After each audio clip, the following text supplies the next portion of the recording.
South Africa woke up to a political earthquake that has shaken the very foundations of its democracy.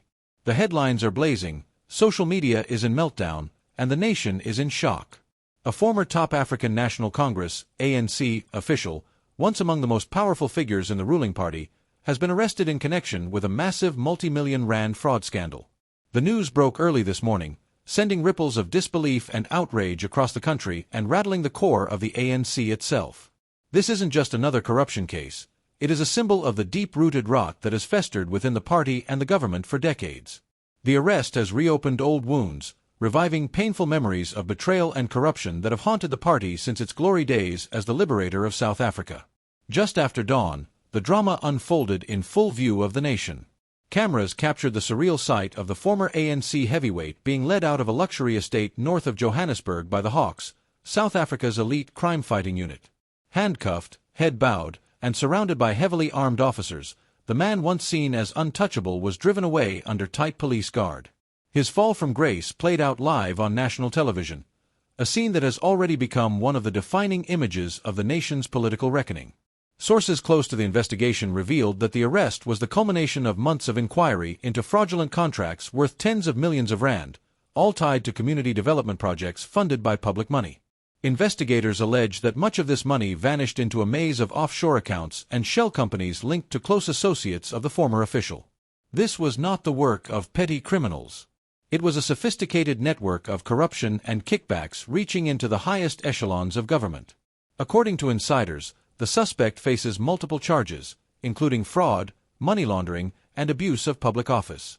Behind the legalities of the indictment lies a deeper, more explosive political truth. The arrest has reignited a fierce debate about the moral decay within the ANC, a party once celebrated as the embodiment of South Africa's liberation struggle. The fall of this once powerful figure has sent tremors through the ruling elite. During his time in government, he was seen as a rising star, a kingmaker and deal broker whose influence stretched across provinces and ministries. Many said his signature alone could make or break political careers. But over time, whispers of misconduct began to circulate. Allegations of missing funds, questionable spending, and unaccounted-for donations trailed him, casting a shadow over his legacy.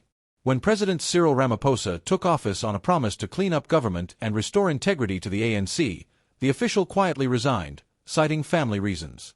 Few believed his explanation at the time, and now, as the Hawks close in, it appears those suspicions were well-founded. Inside the ANC, the mood is one of turmoil and panic. Spokespeople have scrambled to contain the political fallout, issuing carefully worded statements emphasizing that no one is above the law. Behind closed doors, however, the panic is palpable. Senior party members fear that the investigation could open the floodgates, exposing a web of corruption far larger than anyone is willing to admit publicly. One insider reportedly confessed that if investigators truly follow the money trail, more names will come out, and it won't stop with him. The Hawks, it seems, have only just begun. Their investigation has quietly expanded to examine long-standing contracts awarded to politically connected companies across multiple provinces. Already, several provincial leaders are rumored to be under scrutiny for similar fraudulent schemes. What began as a single arrest may soon become the first domino in a chain reaction that could shake the ANC to its core.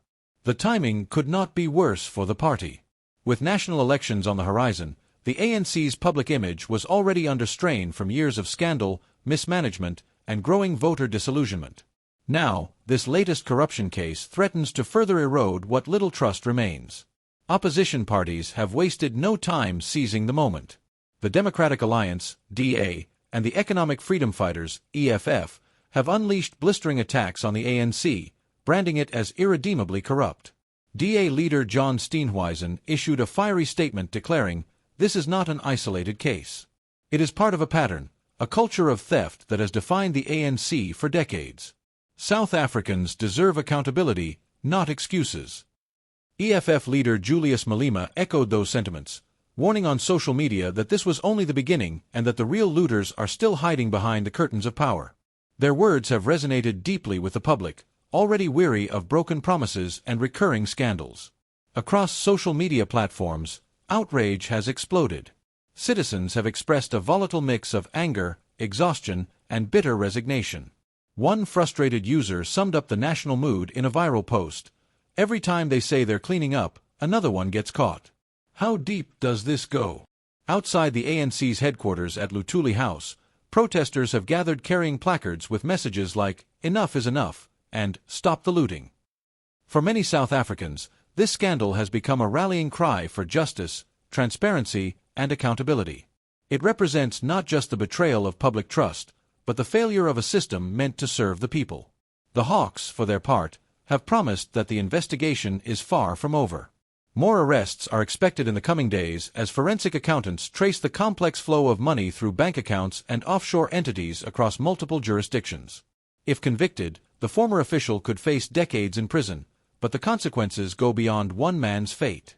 His downfall could expose a deeply entrenched network of corruption stretching back within the ANC's inner circles. Emergency meetings are reportedly being held to strategize damage control. Some leaders are calling for swift internal reforms, while others hope the scandal will fade before election season gathers momentum. Political analysts warn that this crisis could not have struck at a worse time. With the party already hemorrhaging support, even a hint of further scandal could push voters toward opposition parties in unprecedented numbers.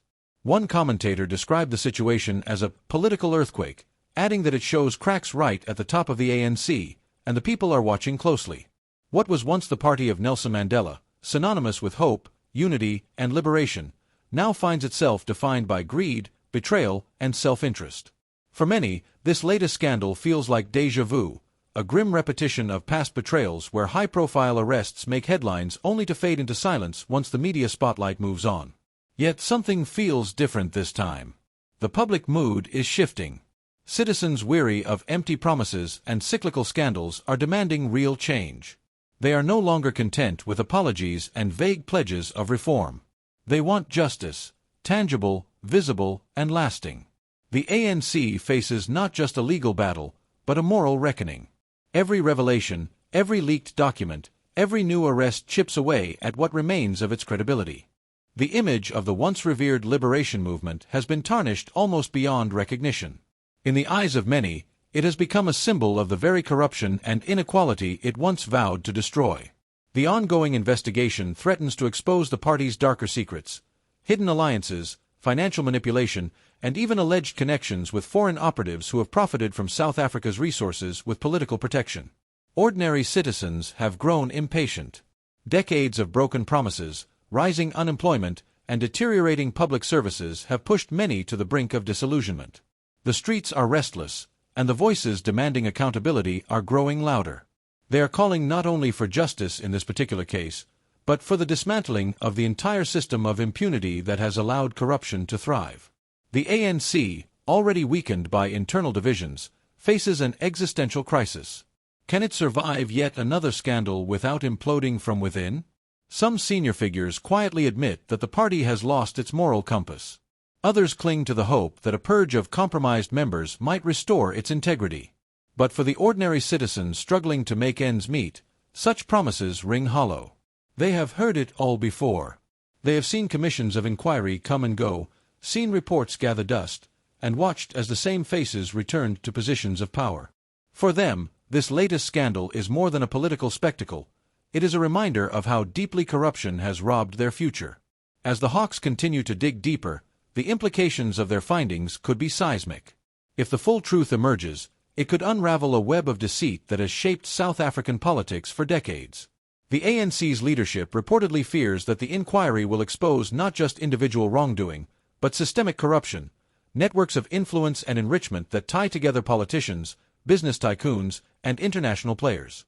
The revelations could redefine South Africa's political landscape and force the nation to confront uncomfortable truths about power, privilege, and accountability.